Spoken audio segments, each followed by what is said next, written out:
Welcome back. In this session, we would start with National Environment Policy 2006. In the previous lectures, we have already focused on water policy and forest policy. So, environment policy is a very important policy in response to India's commitment for clean environment, and this has been protected under Article 48A and 51A of the Constitution, where directive principles of the state policy have talked about strengthening the interpretation of Article 21 for maintenance of an healthy environment, which is not the responsibility of the state alone. Now, every citizen is responsible for having a partnership for environmental empowerment and environmental management in the country, and this summary of the national environmental policy would be a way forward to help us understand the regulatory reforms, the programs and the projects of the government for conservation and management of the environment. So what are the basic core objectives that the national environment policy focuses on? So these core objectives are sixfold. The first one is resource conservation. Of course, when we are talking about our environment, we are highly concerned about the resources that we have, be it the natural resources, be it the environmental resources or the man-made heritage. All of them needs to be preserved and conserved. The next is intergenerational equity.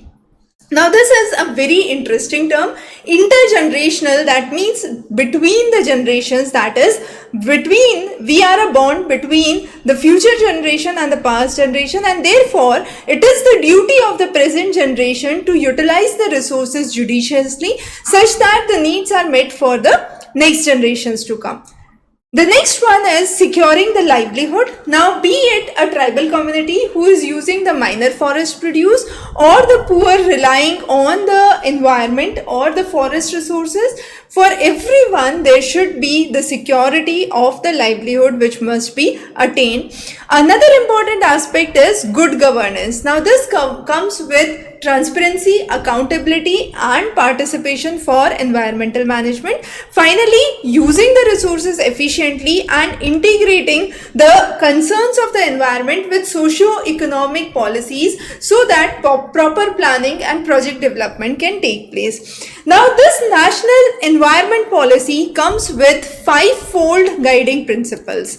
These guiding principles are very, very important and are the foundational pillars for a better environment. So the first of this guiding principle is a human-centered approach.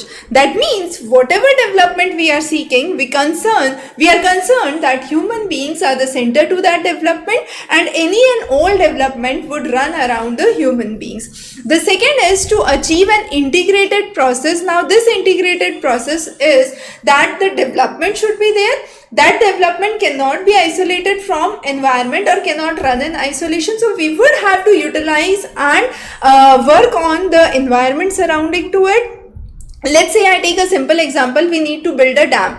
Now when we are building a dam, we are compromising the area, the forest area which is surrounding it. So there is a development, that development would be beneficial for the masses, but again the losses that are being borne there for the forest depletion should be met with some other conservation strategies. This could be planting a forest area in a nearby region or managing the water supply in such a way that that is more beneficial to the downstream forest areas. So there could be an approach. That approach has to be integrated with development. We cannot find environment and development in isolation. They have to run hand in hand. The next one is the very, very important principle, and this is known as precautionary principle.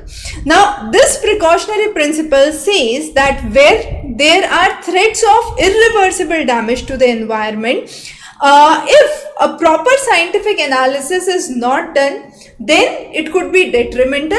So if a proper scientific analysis is done, then it would help you in cost effective measures to prevent any kind of environmental degradation. The very important term here is precautionary. So we are on a front that we We know that this could be highly detrimental to the environment, but still we need to have that development. In that case, proper scientific analysis and reporting should be done, and under this EIA is a very important aspect, that is environmental impact assessment. This would help us postpone the cost-effective measures for preventing any kind of degradation. The fourth important guiding principle is right to development. Now, right to development says that there should be development, but that development should be equitable, such that it is again in line with the environmental needs and the needs of the people. So, there is a sure thing that we need to develop. For development, there would be certain compromises that would be made for the environment, but those have to be weighted judiciously. And finally, any development that comes in must be economically viable. The project that has to be brought in should be sustainable in short run as well as long run. So it should not be a case excuse me, that we are bringing in a project today and after few years we realize that even the running cost of that cannot be borne. So the project that has to come must be economically efficient in order to make it sustainable for long run. So these are the 5 guiding principles. So far we have understood the core objectives of national environment policy. We have gone through the 5 important principles which are behind the national environment policy. And the next is the strategic plan. Now, once we say that yes, we are okay to go with the objectives and the principle, we need to have a proper planning or a legal framework under which the policies are formulated. So for that, we need to understand that these laws are firstly for the protection of the environment. For example, the present National Environment Policy 2026 is under the broad ambit of Environmental Protection Act, which is called as the EPA Act 1986. Then the Water Pollution Act, which is 1974, Air Pollution Act, which is 1981. So there have been several enactments which have been done to complement the provisions of these basic enactments, and therefore these environmental policies have been visited, revisited off and on. So first thing that we need to have is an integrated approach. Now this integrated approach focuses on development along with environment in one go. In second go, combined partnership of the state and the center.